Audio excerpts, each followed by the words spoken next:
പടച്ചോനെ, എൻ്റെ ജീവിതത്തിൽ എനിക്ക് അയറും ബർക്കത്തും തരണേ പടച്ചോനെ. എനിക്ക് സമ്പത്ത് വാരിക്കോരി തരണേ പടച്ചോനെ. ഇപ്പം ഉള്ള കാറ് മാറ്റി ഒരു ബെൻസ് വാങ്ങാൻ സഹായിക്കണേ പടച്ചോനെ. പറമ്പിലുള്ള അടക്കക്കും തെങ്ങക്കും ഒക്കെ വില വർദ്ധിപ്പിച്ച് തരണേ പടച്ചോനെ. ചൂട് കാലത്ത് എ സി ഇല്ലാതെ ഒരു മിനിറ്റ് നിൽക്കാൻ പറ്റൂല പടച്ചോനെ. ചൂട് ഏതായാലും ഇനി കുറക്കുന്നില്ല. കറണ്ടിൻ്റെ ബില്ല് എന്നെങ്കിലും കുറച്ച് തരണേ പടച്ചോനെ. ആമീൻ യാ റബ്ബൽ ആലമീൻ.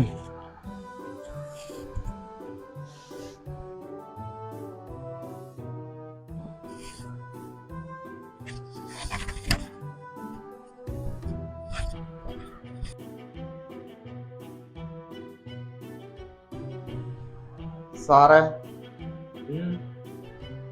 എൻ്റെ റേഷൻ കാർഡ് BPL ആക്കാൻ അപേക്ഷ തന്നേ. പുരയില് കാറും AC ഒക്കെ ഉണ്ടെന്ന് പറഞ്ഞാൽ ഞാൻ മടക്കി. പുരയിൽ AC കാറും ഒക്കെ ഉണ്ടെങ്കിൽ അത് മടക്കൂ. അതങ്ങനെയാണ് അതിന്റെ നിയമം. AC കാറും ഒക്കെ മക്കളുടെ സാറേ. അത് പറഞ്ഞിട്ടൊന്നും കാര്യമല്ല. ചൂടത്ത് പാപ്പക്ക് മക്കളൊരു AC വെച്ച് തന്ന്, അത് തെറ്റാണോ സാറേ? പിന്നെ കാറും വണ്ടിയും ഒക്കെ മക്കളെ പേരില്ല, ഓലെ വീട്ടിൽ വാ. എടോ, നിന്റെ കാർഡ് BPL ആക്കണമെങ്കിൽ കുറെ മാനദണ്ഡങ്ങൾ. ഒന്നുകിൽ നിന്റെ ഭാര്യ തൊഴിൽ രഹിതയായ വിധവയായിരിക്കും. അതിനിപ്പോ ഞാൻ മരിക്കണ്ടേ?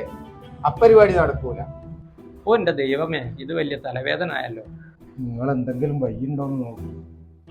ഞാൻ നിങ്ങളെ കാണ്ടി പോലെ കണ്ടോളൂ. കാണേണ്ട പോലൊക്കെ പിന്നെ കാണാം. നിങ്ങളവിടെ ക്ലർക്കിന്റെ അടുത്തൊരു അപേക്ഷ കൊടുത്താൽ പറ്റും. അല്ല, ഇനിയൊരു അപേക്ഷയും കൂടി തന്നാൽ എന്തെങ്കിലും നടക്കുവോ? ഞാൻ നിങ്ങളെ വിളിപ്പിച്ചോളാം. ഇപ്പൊ നിങ്ങൾ പൊക്കോ.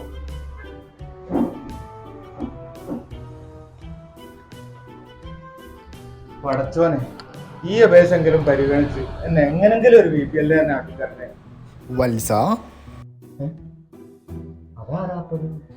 പടച്ചോനാണ് ഞാൻ. ആള് മാറിപ്പോയിന്നാ തോന്നുന്നു. ഞാൻ വത്സനല്ല, പോയിസനാ. പേരെന്തായാലും നീ എനിക്ക് വത്സനാണ്.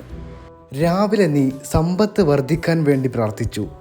ഇപ്പോഴാണെങ്കിലോ സമ്പത്തില്ലാത്തവർക്ക് നൽകുന്ന BPL കാർഡ് ലഭിക്കാൻ വേണ്ടി വീണ്ടും പ്രാർത്ഥിക്കുന്നു. ഞാൻ ഇതിലേത് പ്രാർത്ഥനയാണ് വത്സ സ്വീകരിക്കേണ്ടത്? ഇത് രണ്ടും പരിഗണിക്കാൻ എന്തെങ്കിലും വകുപ്പുണ്ടോ?